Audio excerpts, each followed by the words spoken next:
Hello बच्चों, हमने कल पढ़ा था 10th का चैप्टर। भारत में राष्ट्रवाद वाले चैप्टर में हमने स्वन्य वज्ञ आंदोलन और नामक यात्रा करी थी, जिसमें हमने देखा था कि गांधी जी ने नामक का मुद्दा उठाया था। और ये इस जो वीडियोस में बनाने शुरू करे हैं वो आप लोगों की हेल्प के लिए शुरू करे हैं। हमारा एक बार क्लास में सिलेबस हो गया था, लेकिन कुछ नए बच्चे आए हैं अब क्लास में, तो उनका सिलेबस करवाना कंप्लीट करवाना भी ज़रूरी है। और जिस टाइम आप लोग वीडियो सुनोगे उस टाइम आप बुक लेकर बैठना, और जिस पेज को पढ़ाया जा रहा है और जो चीज़ नोट करने के लिए कही गई है पेन भी साथ में रखना, उन चीज़ों को आप नोट कर लेना। और फिर भी अगर कोई कंफ्यूजन आपको होती है तो वो मेरे से आप पूछ सकते हो। वैसे तो सभी बच्चे कह रहे हैं कि जो आप वीडियो है उससे हमें सब समझ आ रहा है। और मैंने क्लास ली थी, क्लास में बच्चों ने, जो बच्चे पहले रिस्पॉन्ड नहीं कर रहे थे वो ढंग से अब रिस्पॉन्ड कर रहे हैं। और आगे क्लास होएगी तो जो चीज़ मैं पढ़ा रही हूँ वीडियो में वो आपसे पूछी जाएगी, इसलिए क्लास से पहले जो भी आपका डाउट हो वो क्लियर कर लेना और नोट भी करते जाना। देश को हमने पढ़ा था कैसे, पहले तो इनका रॉल्ट एक्ट वाला असफल रहा था, वो भी हिंसा होने के कारण बंद हो गया था। फिर असहयोग आंदोलन भी देखा हमने, जब शहरों में, कस्बों में, ग्रामीण क्षेत्र में, बागानों में कैसे लोगों ने गांधी जी के स्वराज का मीनिंग गलत समझ लिया था और अपने अनुसार ही स्वराज का मीनिंग निकालने लगे थे, जिस कारण हर जगह असहयोग आंदोलन भी गांधी जी का असफल रहा। उसके बाद गांधी जी कुछ ऐसा करना चाहते थे जिससे मतलब कि अंग्रेजों के विरुद्ध लड़ाई ढंग से लड़ी जा सके और अंग्रेजों को देश से बाहर किया जा सके। और वो भी आया असहयोग आंदोलन के बाद 1928 में साइमन कमीशन आया। साइमन कमीशन का विरोध किया नेताओं ने, तो बहुत ज़्यादा जब विरोध इंडिया में बढ़ गया था अंग्रेजों का, साइमन कमीशन, इसलिए इंग्लैंड की सरकार ने हमारे इंडिया के अंदर अंग्रेजों द्वारा जो संविधान लागू किया गया था उसकी स्टडी करने के लिए आ रहे थे कि अंग्रेजों के संवैधानिक प्रावधानों का इंडियन लोग क्यों वो पालन नहीं कर रहे हैं। तो उस टाइम ज़्यादा लड़ाई झगड़ा बढ़ने के कारण जो इरबन थे उन्होंने इंडियन लोगों को शांत करने के लिए जब साइमन कमीशन आया तो डोमिनियन स्टेट्स का एक वादा कर दिया था, जिसमें कहा गया था कि आपके संविधान के लिए गोलमेज सम्मेलन बुलाया जाएगा, लेकिन कोई उसके लिए समय सीमा इन्होंने इरबन ने नहीं तय की थी, जिसके कारण कांग्रेस के लोगों को अंग्रेजों की बात पर विश्वास नहीं था कि वो डोमिनियन स्टेट बना के देंगे और भारत के संविधान के लिए चर्चा के लिए गोलमेज सम्मेलन बुलाएंगे। तो उसके बाद जो हमारे जो राष्ट्रीय कांग्रेस के नेता थे गांधी जी और नेहरू जी और सुभाष चंद्र बोस और नेहरू जी, मैंने बताया गुस्से वाले नेता थे, गर्म दल के नेता थे। ये अंग्रेजों के विरुद्ध शांति से नहीं, लड़ाई झगड़े से अच्छी तरीके से लड़ना चाहते थे, उनका विरोध करना चाहते थे और अंग्रेजों को देश से निकालकर पूरी तरीके से स्वराज प्राप्त करना चाहते थे। और आपको बताया था कि उदारवादी थे कुछ लोग जो चाहते थे कि अंग्रेजों के डोमिनियन स्टेट में रहते हुए ही, अंग्रेजों के जो संविधान का पालन करते हुए ही लोग अंग्रेजों के साथ रहें। लेकिन आप लोगों ने पूरे चैप्टर में पढ़ा है कि गांधी जी और नेहरू जी और बाकी कांग्रेस के जो नेता थे वो कितनी मेहनत करते रहे थे अंग्रेजों को बाहर निकालने की, क्योंकि अंग्रेज इंडियन लोगों के साथ हर जगह इंडियन लोगों का कहीं मतलब बुरा ही सोच रहे थे, अंग्रेज भलाई कहीं भी नहीं कर रहे थे। आप निर्धनता एक चुनौती 9th में भी पढ़ा है कि अंग्रेजों की गलत पॉलिसियों के कारण ही भारत का विकास नहीं हो पाया था। तो जब हमारा कुछ विकास हो ही नहीं रहा था अंग्रेजों के रहते हुए, तो उदारवादियों की तो फिर की बात पर कोई ध्यान नहीं दे रहा था कि अंग्रेजों के संविधान के अनुसार या ब्रिटिश डोमिनियन के अंदर रह के ही काम चलाए जाए। तो कांग्रेस के जो तेज तरार नेता थे सुभाष चंद्र बोस और जवाहरलाल नेहरू, फिर उन्होंने जब लाहौर अधिवेशन हुआ कांग्रेस का 1929 में, जवाहरलाल नेहरू की अध्यक्षता में पूर्ण स्वराज की मांग को औपचारिक तौर पर मान लिया था लाहौर के अधिवेशन में, जिसकी अध्यक्षता जवाहरलाल नेहरू जी ने की थी। और फिर उन्होंने वो करा था, घोषणा की थी कि 26 जनवरी 1930 को स्वतंत्रता दिवस के रूप में मनाया जाएगा। इस दिन लोग पूर्ण स्वराज के लिए संघर्ष की शपथ लेंगे, लेकिन अभी स्वतंत्रता नहीं मिली थी, तो इस और बहुत कम लोगों ने ध्यान दिया था। यानी कि अब स्वतंत्रता दिवस हम 26 जनवरी को ही मनाते हैं, गणतंत्र दिवस।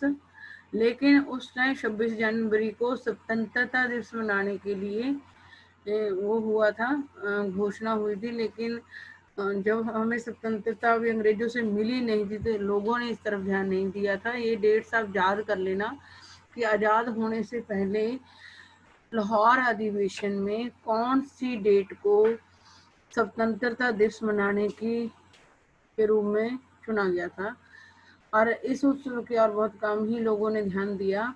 अब स्वतंत्रता के इस अमूर्त विचार को रोजमर्रा जिंदगी में ठोस मुद्दों से जोड़ने के लिए महात्मा गांधी को कोई और रास्ता ढूंढना था। जो स्वतंत्रता हमें अंग्रेजों से पानी थी, अंग्रेजों ने जो हमें गुलाम बना रखा था, हर क्षेत्र में जो अंग्रेज हमें तंग कर रहे थे, उन अंग्रेजों से हमें हर हाल में स्वतंत्रता चाहिए थी। इसलिए गांधी जी कोशिश कर रहे थे स्वतंत्रता पाने के लिए कोई और रास्ता ढूंढने की। तो उसके लिए उन्होंने सबसे बड़ा हथियार किसको चुना? नमक को। मतलब उनको लग रहा था कि अगर नमक का मुद्दा वो उठा लेंगे तो उससे क्या हो जाएगा, देश को एकजुट कर लेंगे। फिर 31 जनवरी 1930 को उन्होंने वायसराय जर्मन के आगे 11 मांगे रखी थी, जिसमें सारे कुछ सामान्य मांगे थी और कुछ मांगे हमारे इंडिया में रह रहे सभी तरीके के लोगों से जुड़ी हुई थी। और फिर एक उसमें मांग थी नमक कर को हटाने के लिए। तो गांधी जी ने ये 11 मांगे रखी। तो उसके बाद 11 मांगे रखने के बाद नमक का मतलब, नमक उन्होंने आपको बताया था कि इसलिए मुद्दा उठाया था नमक का, क्योंकि ये अमीर गरीब सबके साथ जुड़ा हुआ था। सबके खाने में नमक का इस्तेमाल होता है। और नमक का मुद्दा इसलिए भी उठाया था क्योंकि इसके ऊपर कर लग रहा था, प्लस नमक बनाने का अधिकार ओनली अंग्रेजी सरकार के पास था, जो कि सबसे दमनकारी कानून लगता था महात्मा गांधी जी को। महात्मा गांधी जी ने उनको चेतावनी दी थी कि अगर 11 मार्च तक उनकी 11 मांगे नहीं मांगे मानी गई तो कांग्रेस वन्य अवज्ञा आंदोलन छोड़ देगी। और उन्होंने छेड़ भी दिया था अपने 78 जो उनके विश्वसनीय वॉलंटियर थे उनके साथ मिलकर उन्होंने नमक यात्रा शुरू करी थी। और नमक यात्रा ये 240 किलोमीटर उन्होंने चलनी थी, अपने साबरमती आश्रम से लेकर दांडी तक, गुजरात में दांडी तक चलनी थी। और हर 24 दिन चले थे ये 10-10 मील करके। और हर जिस जगह भी रुकते थे लोगों को आह्वान करते थे शांतिपूर्वक अंग्रेजों का विरोध करने का। और ये दांडी पहुंचे थे 6 अप्रैल को, और वहां जाके इन्होंने नमक बनाया था। ये हमारी कल के चैप्टर की रिवीजन थी। और आप लोग भी अच्छी तरीके से वीडियो सुन लेना 2-3 बार, और उसके बाद आप अपने बुक के जो पेज मैं पढ़ाती हूँ उनको भी 1-2 बार पढ़ लोगे तो आपको कोई रट्टा लगाने की जरूरत नहीं रहेगी। 2-3 बार वीडियो सुनने और 2-3 बार पेज पढ़ने के, रीड करने के बाद आपकी जो भी बात है एक कहानी की तरह समझ में आ जाएगी। और आप को कोई भी क्वेश्चन अगर इससे रिलेटेड पूछा जाएगा तो आसानी से आप आंसर दे पाओगे। यहाँ से स्वन्यावज्ञा आंदोलन शुरू होता है। यह आंदोलन असहयोग आंदोलन के मुकाबले किस तरह लगता है, ये भी क्वेश्चन आ सकता है कि जो स्वन्यावज्ञा आंदोलन था वो असहयोग आंदोलन से के मुकाबले किस तरह अलग था। इस बार लोगों को असहयोग आंदोलन में तो आपको पता है कि हमने अंग्रेजों का सहयोग नहीं करना था। असहयोग में क्या था, अंग्रेजों का जो हम सहयोग कर रहे थे वो सहयोग करना बंद करना था। और इसमें हमने सहयोग भी नहीं करना था, प्लस जो अंग्रेजों के कानून बने हुए थे, संविधान बनाया था उन्होंने हमारे देश के लिए, उसकी पालना भी नहीं करनी थी। इस बार लोगों को न केवल अंग्रेजों का सहयोग ना करने के लिए बल्कि औपनिवेशिक कानूनों का उल्लंघन करने के लिए आह्वान किया जाने लगा। देश के विभिन्न भागों में हजारों लोगों ने नमक कानून तोड़ा और सरकारी नमक कारखानों के सामने प्रदर्शन किए। देश के विभिन्न भागों में हजारों लोगों ने नमक कानून तोड़ा। जब गांधी जी ने 6 अप्रैल को दांडी पहुंचकर नमक बनाया तो उसके बाद गांधी जी को देखकर और लोगों ने भी नमक कानून को तोड़ा और सरकारी नमक कारखानों के सामने प्रदर्शन किए। आंदोलन फैला तो विदेशी कपड़ों का बहिष्कार किया जाने लगा। जैसे लोगों ने नमक कानून को तोड़ा, सरकारी जहाँ पर नमक बनता था वहाँ उन कारखानों के सामने भी प्रदर्शन किए, तो विदेशी कपड़ों का बहिष्कार भी किया जाने लगा। जो असहयोग आंदोलन में किया गया था वही स्वन्यावज्ञा आंदोलन में भी किया गया। और इसमें दोबारा से फिर शराब की दुकानों की पिकेटिंग भी हुई। किसानों ने लगान और चौकीदारी कर चुकाने से इनकार कर दिया। गांव में तैनात कर्मचारी इस्तीफे देने लगे। ये स्वन्यावज्ञा कुछ काम वही हुए हैं इसमें जो असहयोग आंदोलन में हुए थे। एक तो गांधी जी नमक कानून तोड़ा तो उनको देख के और लोगों ने भी नमक कानून तोड़ा और उन कारखानों के सामने लोगों ने प्रदर्शन किए जिसमें नमक बनाया जाता था। और जैसे हमने असहयोग आंदोलन में भी विदेशी कपड़े का बहिष्कार किया था, मतलब विदेशी कपड़े का इस्तेमाल करना बंद कर दिया था, वैसे ही इसमें भी किया गया। स्वन्यावज्ञा आंदोलन के दौरान भी शराब की दुकानों की पिकेटिंग की गई, क्योंकि जो शराब थी वो अंग्रेजों के द्वारा ही, उसमें भी जो प्रॉफिट हो रहा था शराब बेचने से वो उनको हो रहा था, अंग्रेजों को फायदा हो रहा था और भारतीय लोगों को इसका नुकसान था। तो शराब की पिकेटिंग भी उस टाइम भी की गई थी असहयोग आंदोलन के टाइम, और स्वन्यावज्ञा आंदोलन के दौरान भी की गई।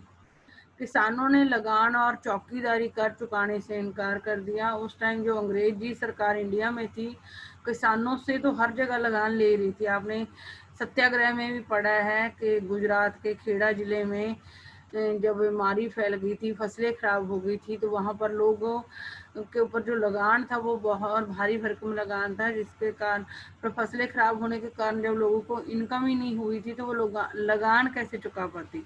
लेकिन वहाँ अंग्रेज उनसे लगान मांग रहे थे, जिसके कारण गांधी जी के साथ उन्होंने अंग्रेजों के विरुद्ध सत्याग्रह किया था कि वो लगान चुकाने में उनको कुछ छूट दे दी।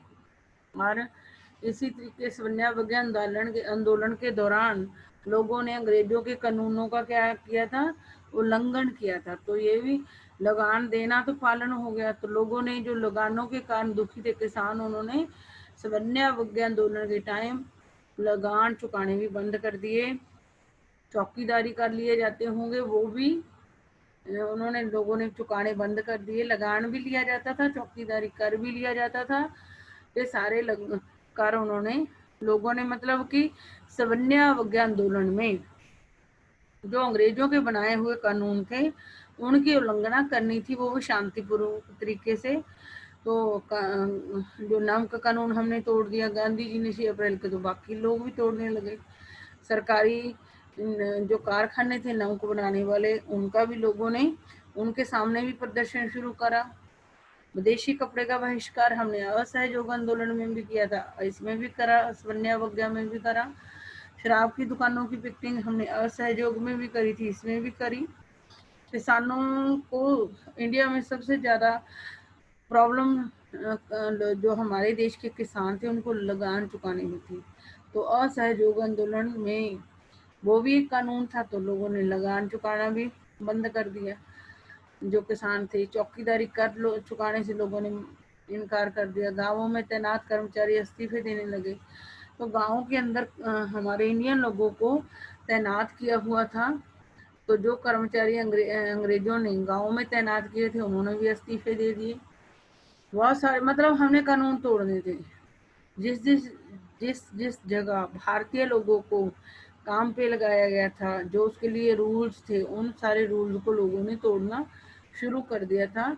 बहुत सारे स्थानों पर जंगलों में रहने वाले वन कानूनों का उल्लंघन, और इन्होंने अंग्रेजों ने वनों के अंदर क्या कानून बनाया था कि भारतीय लोग जो वनों पर आश्रित थे, जिनकी जिंदगी वनों से चलती थी, जैसे आदिवासी पहाड़ी इलाकों में, हमने आंध्र प्रदेश में पढ़े थे, जो आंध्र प्रदेश के जो आदिवासी लोग थे वो जंगलों पर निर्भर थे, वनों पर निर्भर थे, लेकिन अंग्रेजों ने उनके वनों पर घुसने पर रोक लगा दी थी। तो ये अंग्रेजों का कानून हो गया। तो जो सवर्ण आंदोलन के समय हम अंग्रेजों के कानूनों का क्या तोड़ रहे थे कानूनों को, तो फिर ये भी लोगों ने कानून तोड़ दिया कि जो अंग्रेजों ने वनों में जाने से मना कर रखा था, तो लोग वनों में भी जाने लगे। वे लकड़ी बीनने और मवेशियों को चराने के लिए आरक्षित वनों में घुसने लगे। जिन वनों से लकड़ी बीनने की मनाही करी हुई थी अंग्रेजों ने, लोग वहां जाके लकड़ी बीनने लगे सवर्ण आंदोलन के दौरान। जिन वनों को आरक्षित घोषित किया था अंग्रेजों ने, और वहां से लोग ना तो लकड़ी ला सकते थे, अब ना ही अपने मवेशियों को चरा सकते थे, अपने पशुओं को भी चारा चरवाने के लिए वहां नहीं जा सकते थे। लेकिन अब सवर्ण आंदोलन के टाइम उनके कानूनों को तोड़कर लोग लकड़ी भी बीनने लगे वनों से, और अपने पशुओं को भी चराने के लिए वहां ले जाने लगे।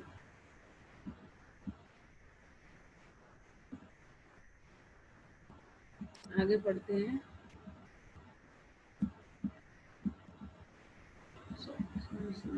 रुक जाओ।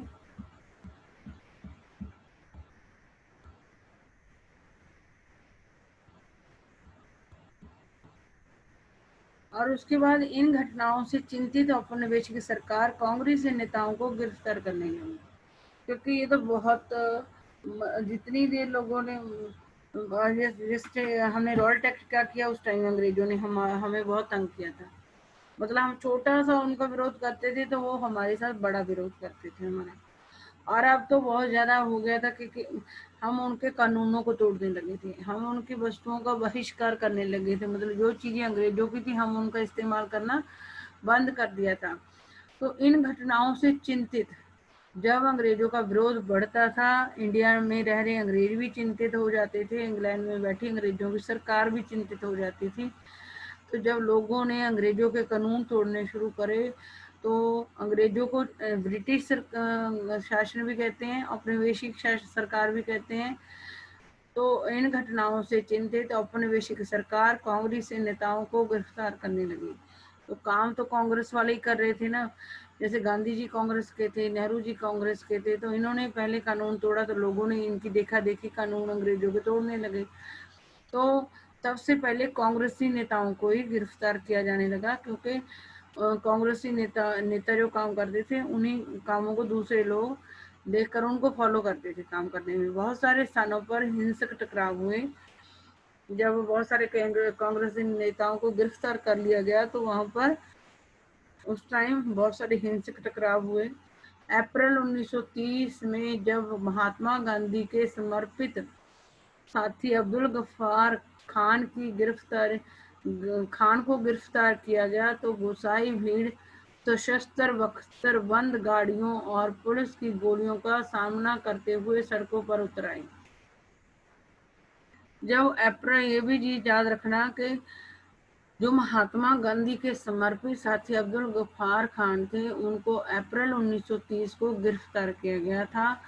और उस टाइम जो भीड़ इकट्ठा थी वहां पे थी, तो वो अब्दुल गफ्फार खान को गिरफ्तार करने के कारण गुस्से में थी, और जो लोग गुस्से में थे उन्होंने जो पुलिस की गाड़ियां थी, पुलिस की गाड़ियों जो अंग्रेजों की पुलिस की गाड़ियां थी उनके अंदर क्या थी, बख्तरबंद गाड़ियां, उनके पास हथियार थे उन पुलिस वालों के पास, और पुलिस की गोलियों का सामना करते हुए सड़कों पर उतर आए। लोग डरे नहीं।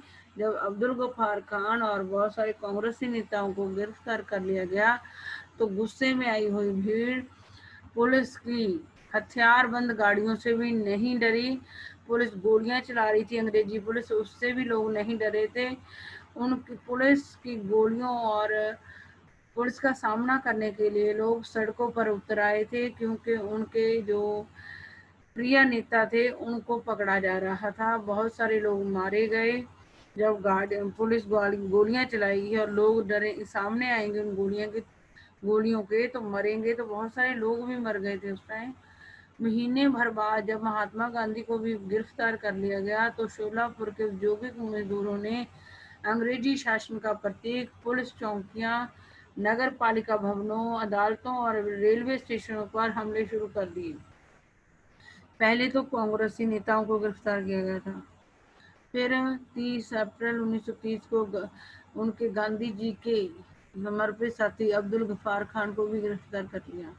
तो इतने के बाद जो भारत के लोग थे वो गुस्से में आ गए और वो डरे नहीं पुलिस से, चाहे पुलिस वाले हथियार बंद गाड़ियों में थे, चाहे पुलिस गोलियां चला रही थी, लोग सड़कों पर उतर आए, जिसके कारण लोग बहुत सारे मारे भी गए थे। और अब्दुल गफ्फार खान और कुछ कांग्रेसी नेताओं की गिरफ्तारी के 1 महीने बाद गांधी जी को भी गिरफ्तार कर लिया गया। तो गांधी जी को गिरफ्तार करने के बाद शोलापुर के उद्योगों में जो काम करने वाले मजदूर थे उन्होंने अंग्रेजी शासन की प्रतीक, जो अंग्रेजों की पुलिस चौकियां थी, नगर पालिका भवन थे, अदालतें थी, रेलवे स्टेशन थे, उन पर हमले करने शुरू कर दिए। जिस तरीके से हमले रॉयट एक्ट के दौरान किए गए थे ना, जिन जिन स्थानों पर, उन्हीं स्थानों पर अब सविनय आंदोलन के टाइम जब कांग्रेसी नेताओं को, जब महात्मा गांधी जी को पकड़ा गया था, तो महात्मा गांधी जी की गिरफ्तारी के बाद शोलापुर के उद्योगों में काम करने वाले मजदूरों ने अंग्रेजों की पुलिस चौकियां, नगर पालिका भवनों, अदालतों और रेलवे स्टेशनों पर हमले करने शुरू कर दिए थे। भयभीत सरकार ने निर्मम दमन का रास्ता अपनाया। और क्या थी, वो अंग्रेज डरे हुए थे, तो सरकार डरी हुई थी, तो इन्होंने मतलब ऐसा रास्ता अपनाया जिसमें मतलब लोगों को मारते हुए पुलिस वालों को ध्यान नहीं आनी थी। मतलब बहुत बुरी तरीके से लोगों के साथ दुर्व्यवहार कर रहे थे, बुरा व्यवहार कर रहे थे। कोई मर रहा था, जब किसी को चोट लग रही थी या कुछ भी प्रॉब्लम आ रही थी अंग्रेजी पुलिस की कार्यवाही से, तो अंग्रेज उसका कुछ मतलब उसको अंग्रेजों को बिल्कुल दुख नहीं आ रहा था। बस उनको ये था कि भारतीय लोगों को दबाना है ताकि भारतीय लोग डरते हुए अंग्रेजों के कानूनों का पालन करें। इसलिए वो कोई भी रास्ता अपना रहे थे, उनको कोई चिंता नहीं थी कि भारतीय लोगों का नुकसान हो रहा है या भारतीय लोग मर रहे हैं, कुछ उनको चिंता नहीं थी। शांतिपूर्ण सत्याग्रहियों पर हमले किए गए, औरतों में बच्चों को मारा पीटा गया। मतलब इतने निर्मम हो गए अंग्रेज कि उन्होंने जो सत्याग्रही शांतिपूर्ण, आपने वो पहले भी देखा कि अमृतसर में शांतिपूर्ण जो जुलूस वो प्रदर्शन कर रहे थे उनके ऊपर भी इन्होंने गोलियां चलाई थी। और जब सविनय आंदोलन के दौरान भी जो शांतिपूर्ण तरीके से लोग प्रदर्शन कर रहे थे, सत्याग्रही वगैरह, उनके ऊपर भी इन्होंने गोलियां चलाई। और औरतों बच्चों को भी मारा पीटा, जिनका कोई कसूर नहीं था, औरतों बच्चों को मारा पीटा, बच्चे उनका क्या बिगाड़ रहे थे उनको भी मारा पीटा, और लगभग 1 लाख लोग गिरफ्तार किए गए।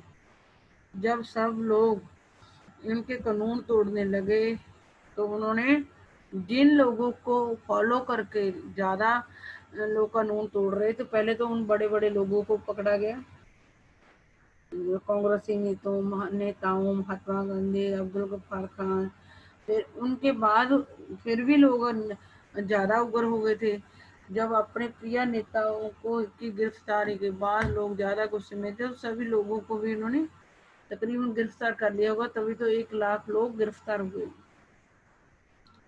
महात्मा गांधी ने एक बार फिर आंदोलन वापस ले लिया, क्योंकि ये जो सवर्ण आंदोलन में भी मारपीट, कौन मारा पीटा जा रहा है, भारतीय लोग मारे पीटे जा रहे हैं, ये भी हिंसक हो गया था।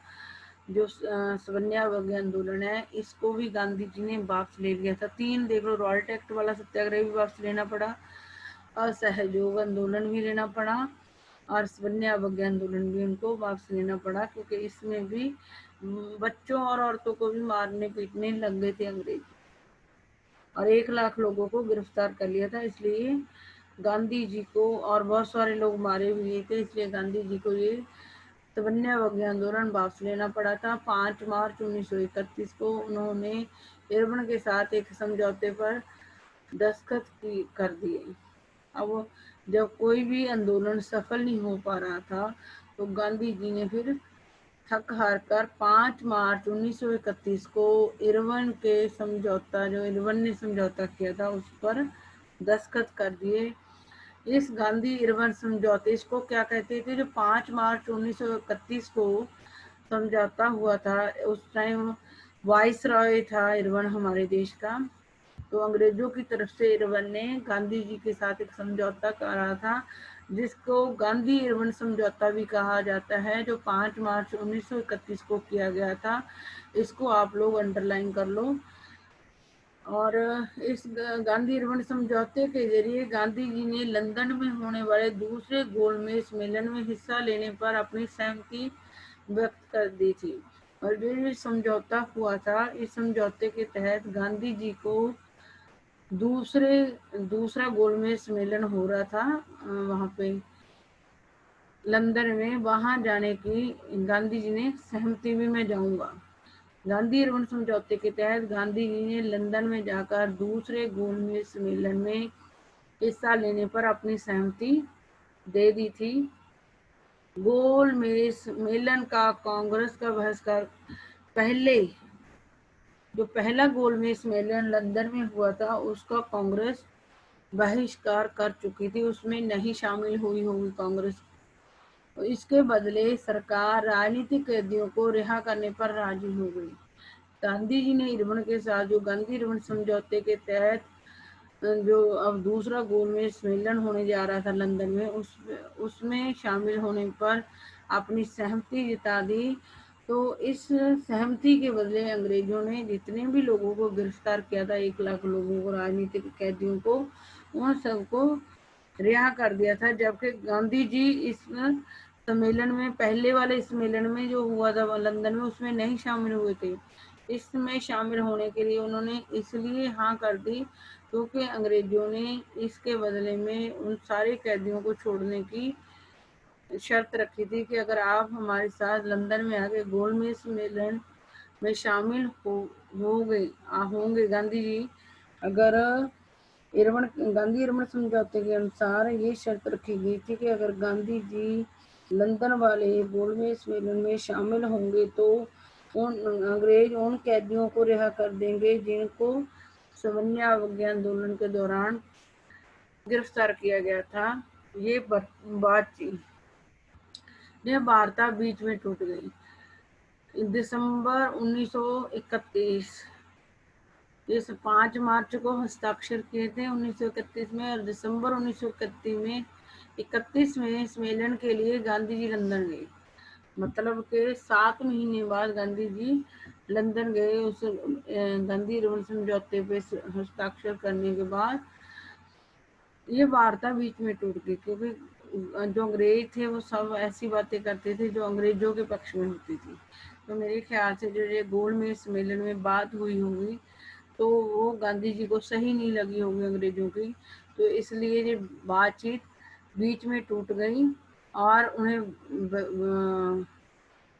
निराश वापस लौटना पड़ा।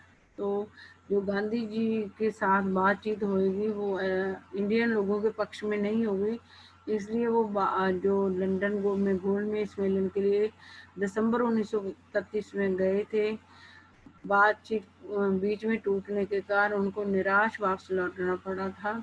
यहाँ आकर उन्होंने पाया कि सरकार ने नए सिरे से दमन शुरू कर दिया है। पहले तो साइन करवाने के टाइम तो सबको रिहा कर दिया था अंग्रेजों ने। गांधी जी को ये कहा था कि अगर आप लंदन के गोलमेज सम्मेलन में हिस्सा लोगे तो सारे लोग जिनको गिरफ्तार किया गया है सवर्ण आंदोलन के दौरान छोड़ दिया जाएगा। गांधी जी चले गए दिसंबर 1931 में और वहां पे भी बातचीत पूरी नहीं हो पाई और गांधी जी को निराश भारत लौटना पड़ा।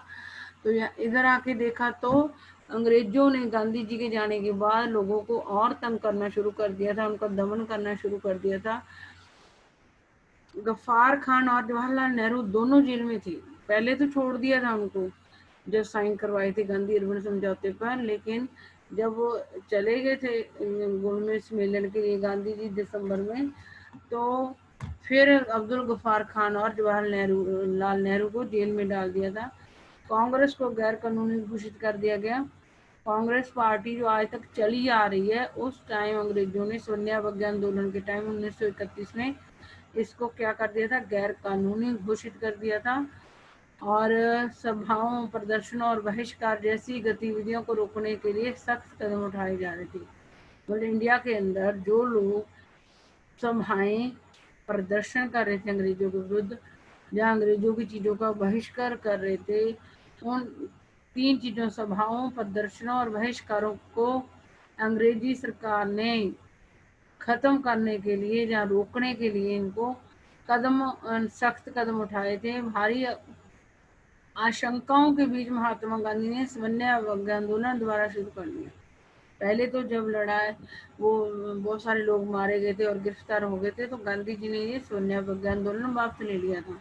लेकिन जब गांधी जी ने अंग्रेजों की बात मानकर लंदन जाके गोलमेज सम्मेलन भी अटेंड कर लिया, लेकिन उसमें भी कोई बात नहीं बनी और जब वापस आए तो जो चीज जिस शर्त पे वो वहां गए थे कि भारत के जो राजनीतिक कैदी हैं उनको छोड़ दिया जाएगा, और छोड़ भी दिया था उस टाइम, लेकिन जब फिर गांधी जी चले गए थे लंदन, उसके बाद फिर उन लोगों को गिरफ्तार कर लिया था।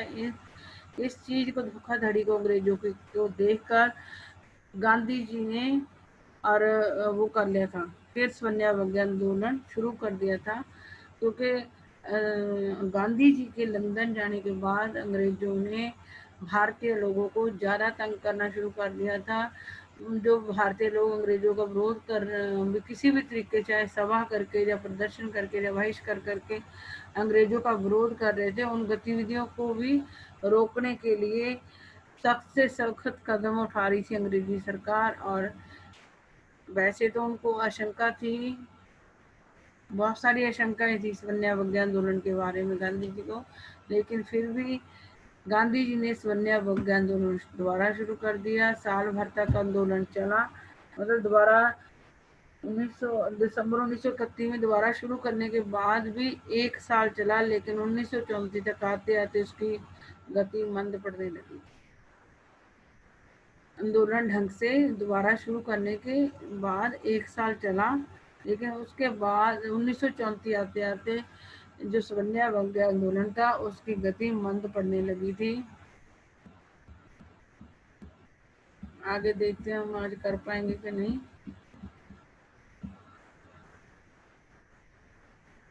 थोड़ा सा पढ़ लेते हैं इसमें से, तो आगे पढ़ते हैं। कुछ महत्वपूर्ण तिथियां।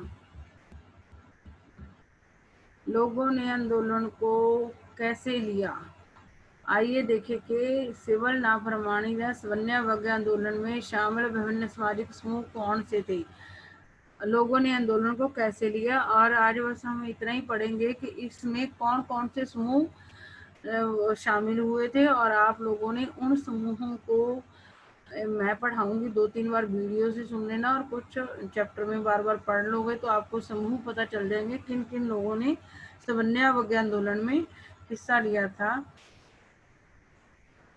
क्या है देख रहे हैं, सिविल, इसको सिविल नाफरमानी या सवर्ण दोनों नामों से जाना। अगर क्वेश्चन आ जाए सिविल नाफरमानी आंदोलन क्या था, इसमें किसने हिस्सा लिया था, तो भी वही लिखना है जो सवर्ण आंदोलन, चाहे सवर्ण आंदोलन हो चाहे सिविल नाफरमानी।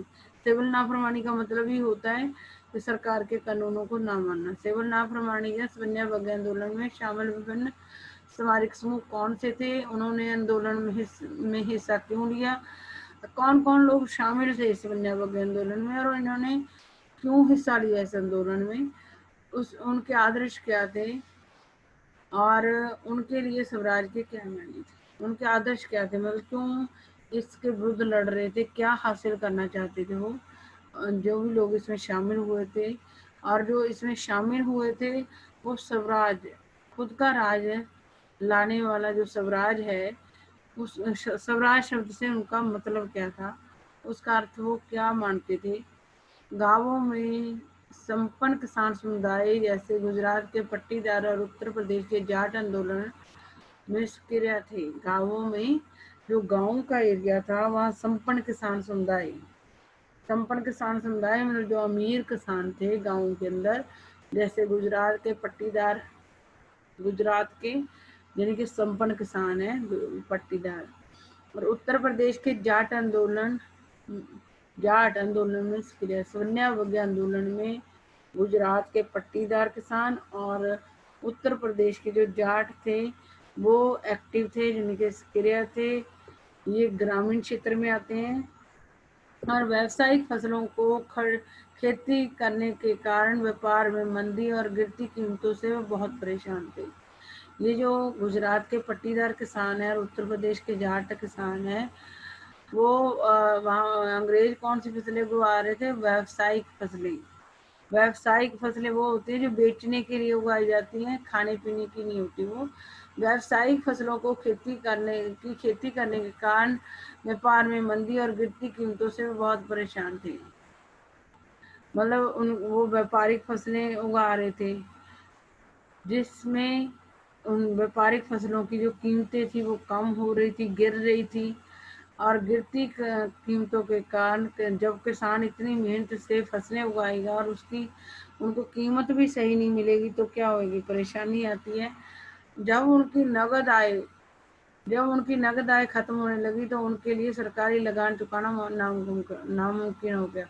व्यावसायिक फसलें उगाने के कारण किसानों के जो फसल थी वो उसकी कीमत गिर रही थी, और कीमत गिरने के कारण किसानों के पास जो फसल बेच के पैसा आता था उससे उनके पास नगद पैसा नहीं बचता था, और नगद पैसा नहीं बच पा रहा था तो जो अंग्रेज उनसे लगान लेते थे वो लगान भी वो चुका नहीं पा रहे थे।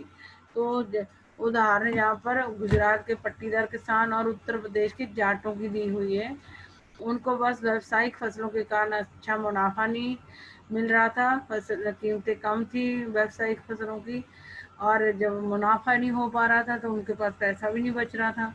तो पैसा नहीं बच रहा था तो अंग्रेजों को वो कैसे लगान देते, तो ये समस्या थी। सरकार लगान कम करने को तैयार नहीं थी और अंग्रेज इसके बावजूद के किसानों को कुछ बच नहीं रहा था, तो भी अंग्रेजी सरकार लगान कम करने को तैयार नहीं थी।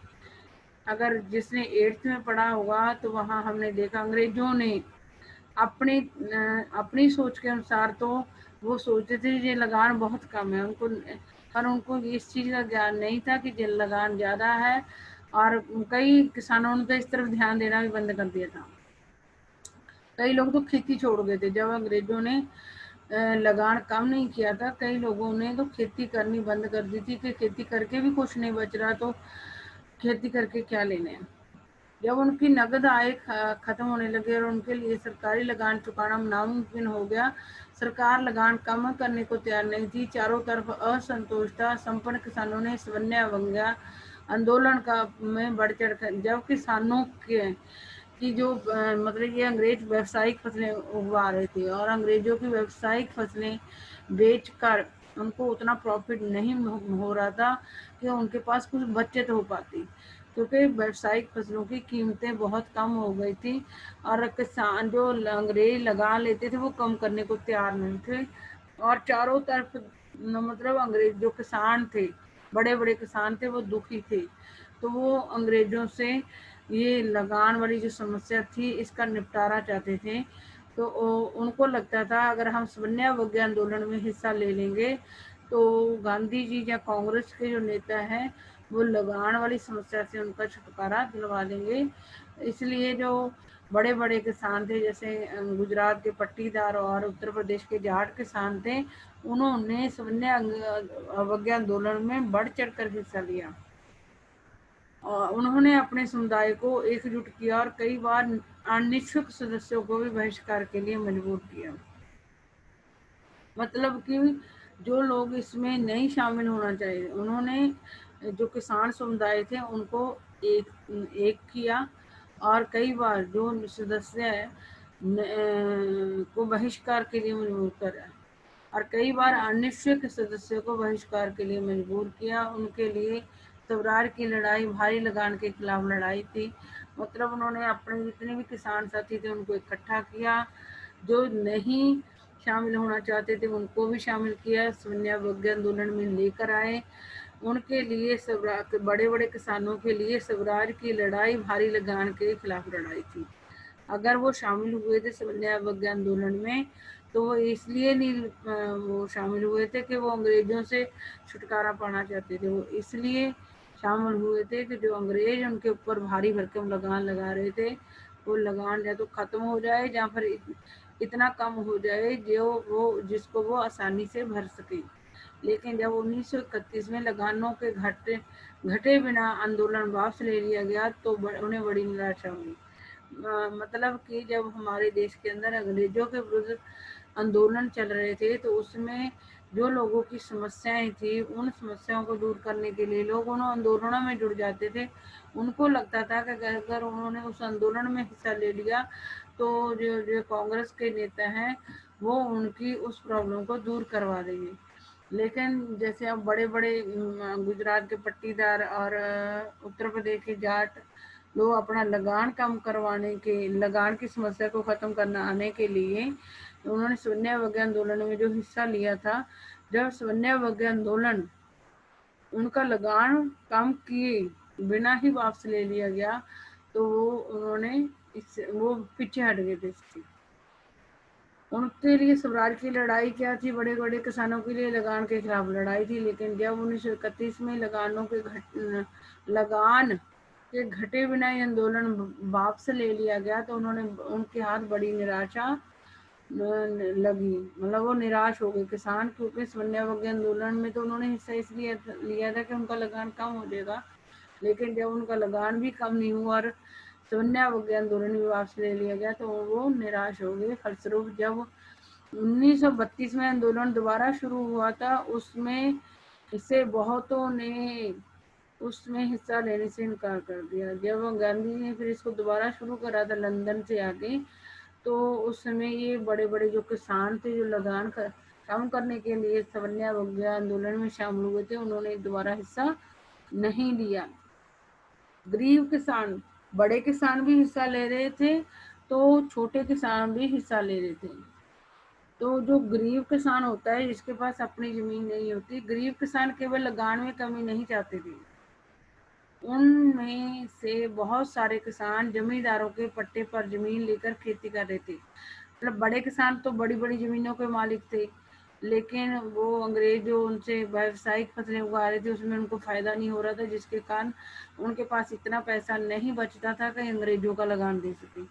तो इसलिए वो सविनय अवज्ञा आंदोलन में लगान को कम करने के लिए शामिल हुए थे। तो उनके लिए स्वराज का मतलब ही लगान कम करवाना था कांग्रेस से। और जो गरीब किसान थे जिनके पास अपनी जमीन नहीं थी, वो लगान भी कम करवाना चाहते थे, प्लस वो जब उनके पास जमीन नहीं थी तो बड़े बड़े किसान जो जमींदार थे उनसे जमीन किराए पर लेकर खेती करती थी। जब पट्टे पर जमीन लेकर खेती कर रही थी, तो पट्टे पर कह दो या किराए पर कह दो, बात सेम ही है। उनमें से बहुत सारे किसान जमींदारों से पट्टे पर जमीन लेकर खेती कर रहे थे। महामंदी लंबी खिंची और नगद आमदनी गिरने लगी तो जब ये सविनय अवज्ञा आंदोलन चल रहा था उसी टाइम 1930 में महामंदी आई थी। उस टाइम चाहे कोई भी चीज थी जो खेती से पैदा होती थी, उन सब के जो उनकी प्राइस थी या कीमत थी वो जीरो हो गई थी। और ये असर तो 1926 में ही महामंदी का दिखने लग गया था। तो बड़े किसानों को भी दिक्कत हो रही थी लगान भरने में, और जो छोटे किसान, जो बड़े किसानों, जो जमींदारों पर आश्रित थे, जो बड़े किसानों या जमींदारों से जमीन लेकर किराए पर या पट्टे पर लेकर खेती करते थे, महामंदी लंबी खिंची और नकद आमदनी गिरे, क्योंकि बड़े बड़े किसानों के पास ही पैसा नहीं बच रहा था, तो छोटे किसानों के पास कहाँ बचेगा, जो दूसरों की जमीन किराए पर लेकर खेती कर रहे थे। महामंदी लंबी खिंची और नकद आमदनी गिरने लगी, तो छोटे पट्टेदारों के लिए जमीन का किराया चुकाना भी मुश्किल हो गया। जब बड़े किसानों के पास कोई कमाई नहीं हो पा रही, तो छोटे किसानों के पास कमाई कहाँ होगी। तो छोटे किसानों को इतनी, बड़े किसानों के पास इतनी कुछ बच नहीं रहा था, वो लगान नहीं, अंग्रेजों का उनको लगान देना होता था। बड़े किसानों को अंग्रेजों को लगान देना पड़ता, और छोटे किसानों को अपनी जमीन नहीं होती थी, वो बड़े किसानों या जमींदारों से जमीन लेकर खेती करते थे, तो उनको बड़े जमींदारों को किराया देना पड़ता था। तो मंदी के समय में, जो 1930 के आसपास के समय था, उस टाइम मंदी के समय उनके पास इतना पैसा भी नहीं आता था छोटे किसानों के पास कि वो अपनी जमीन का किराया चुका पाए। उनके लिए किराया चुका, बड़े किसानों के लिए अंग्रेजों का लगान चुकाना मुश्किल हो रहा था, और छोटे किसानों के लिए बड़े किसानों या जमींदारों का जमीन का किराया चुकाना मुश्किल हो गया था। वे चाहते थे कि उन्हें जमींदारों को जो भाड़ा चुकाना था उसे माफ कर दिया जाए। तो बड़े किसान चाहते थे जो अंग्रेजों को लगान देना वो माफ हो जाए, छोटे किसान चाहते थे कि बड़े जमींदारों या बड़े किसानों को उन्होंने जो जमीन का किराया देना वो माफ हो जाए। इसके लिए उन्होंने कई रेडिकल आंदोलनों में हिस्सा लिया, जिनका नेतृत्व अक्सर समाजवादियों और कम्युनिस्टों के हाथों में होता था। पर जो छोटे किसान थे वो समाजवादियों के रेडिकल आंदोलनों में से, क्योंकि रेडिकल आपने 9th में भी पढ़ा है, रूस की क्रांति के साथ समय जो रेडिकल थे वो क्या थे, वो छोटे किसानों के हक में थे रेडिकल। इसके लिए उन्होंने कई रेडिकल आंदोलनों में हिस्से लिए, जिनका नेतृत्व अक्सर समाजवादियों और कम्युनिस्टों, उन्होंने वो रेडिकल, जो छोटे किसान थे, उन्होंने उन रेडिकल आंदोलनों में हिस्सा लिया था जिनके नेता समाजवादी या कम्युनिस्ट लोग थे। तो कम्युनिस्ट और जो समाजवादी लोग होते हैं वो सबको बराबर देखना चाहते हैं। वो मजदूरों और बड़े उद्योगपतियों में कोई फर्क नहीं चाहते। वो चाहते हैं अमीर गरीब सारे बराबर बराबर आ जाएं, और देश में जितना भी धन संपत्ति होती है उसमें सब लोगों का बराबर हिस्सा हो। और मतलब छोटे किसान रेडिकल आंदोलनों में भी हिस्सा ले रहे थे, जिनका नेतृत्व कौन कर रहा था, समाजवादी या कम्युनिस्ट लोग। अमीर किसानों और जमींदारों की नाराजगी के मतलब की, अगर जो कांग्रेस के नेता थे बड़े किसानों के अपने उसमें लेते थे, तो छोटे किसान उनसे दूर हो जाते थे।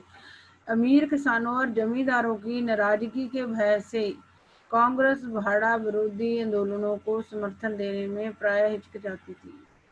अब जो कांग्रेस आंदोलन कर रही थी, तो कुछ जो आंदोलन होते हैं उसके लिए पैसे की जरूरत होती है, तो कांग्रेस को पैसा कहाँ से मिल सकता था, बड़े किसानों से।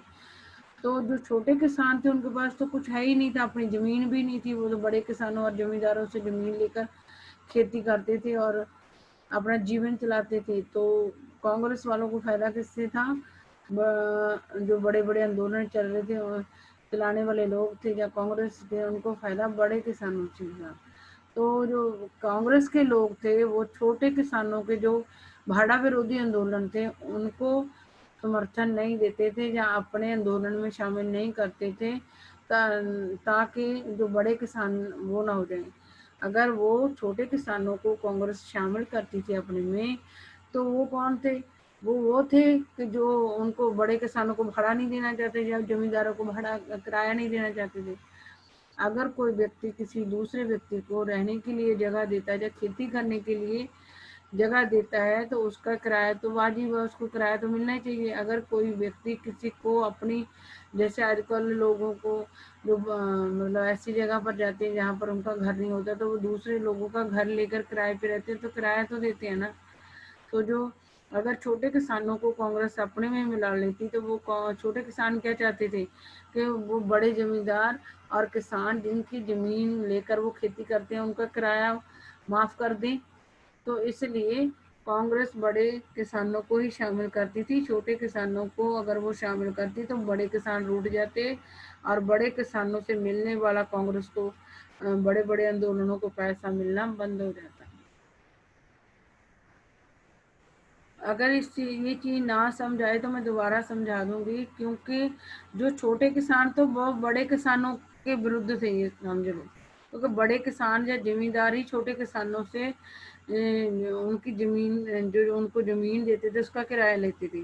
तो छोटे किसान बड़े किसानों से चाहते थे कि वो उनका किराया माफ कर दें, और बड़े किसान क्या चाहते थे कि अंग्रेज बड़े किसानों का लगान माफ कर दें। तो अगर कांग्रेस दोनों को मिलाती थी तो दोनों विरोधी थे, छोटे किसान बड़े किसानों के विरोधी थे, तो वो कांग्रेस तो एक को ही शामिल कर सकती थी ना। तो इसलिए कांग्रेस जो छोटे किसान थे, जो भाड़ा विरोधी आंदोलन या रेडिकल आंदोलनों में हिस्सा लेते थे, उन आंदोलनों को अपने आंदोलन में शामिल नहीं करते थे, इस डर से कि बड़े किसान कांग्रेस के साथ गुस्सा न हो जाए। इसी कारण गरीब किसानों और कांग्रेस के बीच संबंध अनिश्चित बने रहे। मतलब इसलिए जो कांग्रेस थी वो डरती थी कि बड़े किसान कहीं कांग्रेस से दूर ना हो जाए, जो उनको हेल्प करते थे आंदोलन चलाने में। तो इसलिए छोटे किसानों से कांग्रेस हमेशा डरती थी। आज हम इतने ही पढ़ेंगे छोटे और बड़े किसानों का, और जो थोड़ा सा इसका रह गया बाकी हिस्सा वो हम कल पढ़ेंगे। और सारे बच्चे इस चीज़ को ढंग से पढ़ ले, और ये जो सारी घटनाएं हैं, कुछ महत्वपूर्ण तिथियां वो भी याद कर लें।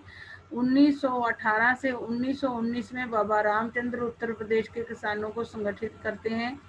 1918 से लेकर 1918 से 1919 के बीच में बाबा रामचंद्र ने उत्तर प्रदेश के किसानों को संगठित किया था। और अप्रैल 1919 में रॉल्ट एक्ट के खिलाफ गांधी जी हड़ताल, जलियांवाला बाग हत्याकांड हुआ था। और जनवरी 1921 में क्या हुआ था, असहयोग, ये डेट्स हैं जो वन में आ सकती हैं। बाबा रामचंद्र ने उत्तर प्रदेश के किसानों को संगठित कैसे किया था, किसान सभाएं कैसे बनाई थी, वो 1918 से 1919 के बीच में। अप्रैल 1919 में रॉल्ट एक्ट के विरुद्ध गांधी जी ने हड़तालें की थी, जलियांवाला बाग का हत्याकांड हुआ था। और जनवरी 1921 में असहयोग और खिलाफ आंदोलन शुरू हुआ था। फरवरी 1922 में चौरा चौरी गांधी जी असहयोग आंदोलन वापस लेते हैं। मई 1924 में अलूरी सीताराम राजू गिरफ्तार। 2 वर्ष से चला आ रहा हथियार बंद आदिवासी संघर्ष समाप्त हो गया था। आपने भी देखा अलूरी सीताराम राजू जो अपने आप को कह रहा था वो ईश्वर का अवतार है, उसको गोली नहीं लग सकती, वो बीमारों को ठीक कर सकता है। मई 1924 में उसको फांसी दी गई थी गिरफ्तार करके। और 2 वर्ष से जो वो संघर्ष चला रहा था आदिवासियों का, वो खत्म हो गया था। दिसंबर 1929 में लाहौर अधिवेशन हुआ था, जिसमें पूर्ण स्वराज की मांग को स्वीकार किया गया कर लिया था। 1930 में अम्बेडकर दलित वर्ग एसोसिएशन की स्थापना करते हैं। ये सारे आप लोगों ने अच्छी तरीके से बार बार पढ़ोगे, कुछ चीजें तो आपको पता होंगी, लेकिन कुछ चीजें आप लोग 2-2, 3-3 बार पढ़ लोगे तो याद रह जाएंगी। 1930 में अम्बेडकर दलित वर्ग एसोसिएशन की स्थापना करी थी उन्होंने। और मार्च 1930 में गांधी जी ने दांडी नामक कानून का उल्लंघन करके सवर्ण अवज्ञा आंदोलन शुरू किया था। मार्च 1931 में गांधी जी ने सवर्ण अवज्ञा आंदोलन को वापस ले लिया था।